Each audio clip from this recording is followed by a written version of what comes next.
Je n'arrivais pas à exploiter tout le terrain. Je faisais juste à l'arboriculture et un peu de gombo. C'était tout ce que j'ai pu faire sur 1 hectare.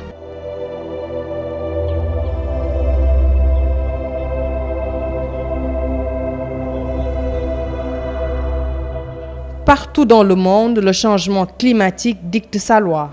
L'agriculteur et l'éleveur, tous subissent les effets néfastes de ces dérèglements climatiques.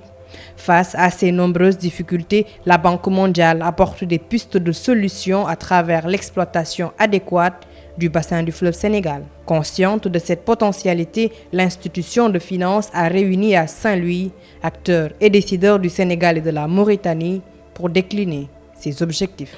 Ce nouveau projet régional ambitionne d'apporter des transformations majeures et des solutions durables dans plusieurs secteurs, notamment, entre autres, les services intégrés du bassin au niveau régional, à travers un appui plus conséquent à l'agriculture, l'élevage, mais surtout des activités novatrices pour que ces secteurs soient réellement créateurs et pourvoyeurs d'emplois. Une vision fortement adoptée par les acteurs et autorités. Venu de l'Arizona, le professeur Boussou y croit fortement. Toutefois, selon l'anthropologue, l'implication sans faille des acteurs directs est plus que nécessaire pour une bonne réussite de ce projet ambitieux. Il faut triompher par rapport à cette question de changement climatique et c'est bien possible. Donc il y a beaucoup d'obstacles, mais il y a aussi beaucoup d'opportunités. Aujourd'hui, avec les technologies nouvelles, il est possible, surtout que quand on voit Saint-Louis ici et la vallée, le bassin du fleuve Sénégal, c'est un potentiel énorme. D'abord, il y a les terres qui sont très fertiles, d'un niveau de fertilité très élevé. Ensuite, il y a l'eau en abondance. Ensuite, il y a les ressources humaines qui sont sur place. On aura beau dépenser des milliards et des milliards, si les populations locales ne sont pas impliquées, le résultat sera pas grand en quelque sorte. Donc, et ce qu'on cherche, c'est un résultat significatif. Et le résultat, on ne le juge pas par rapport au montant qui a été dépensé, on le juge par rapport à l'impact que ce montant a eu, par rapport aux technologies qui ont été développées, ainsi de suite. Et je pense que c'est là où il y a espoir. Il faudrait aussi qu'il y ait espoir pour arrêter un peu le flot de migration de ces réfugiés climatiques qui quittent, qui vont aux États-Unis ou ailleurs. Autre acteur également dans ce projet, l'organisation de la mise en valeur du fleuve Sénégal était également de la partie chargée de la résilience des populations de la vallée. L'OMVS plaide pour une meilleure facilitation de l'accès au financement. Nous pensons qu'il n'y a pas de résilience sans espoir donné aux plus jeunes.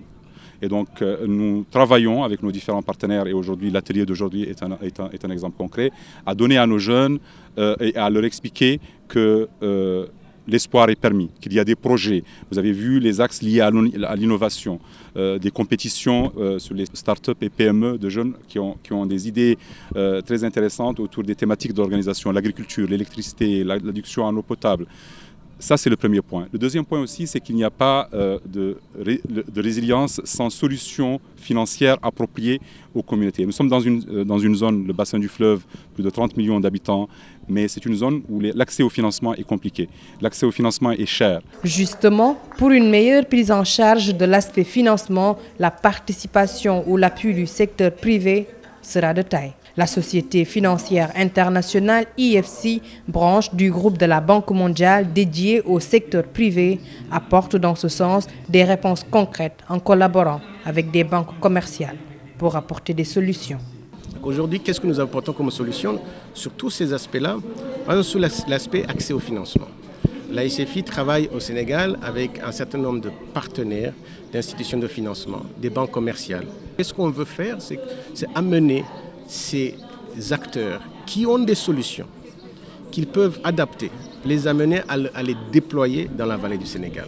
Comment est-ce qu'on fait pour que ces acteurs, parfois qui sont confrontés à des risques de crédit, peut-être parfois une méconnaissance du terrain, etc. Comment on fait, nous, institutions de développement, pour les conforter, pour les amener à financer ces acteurs.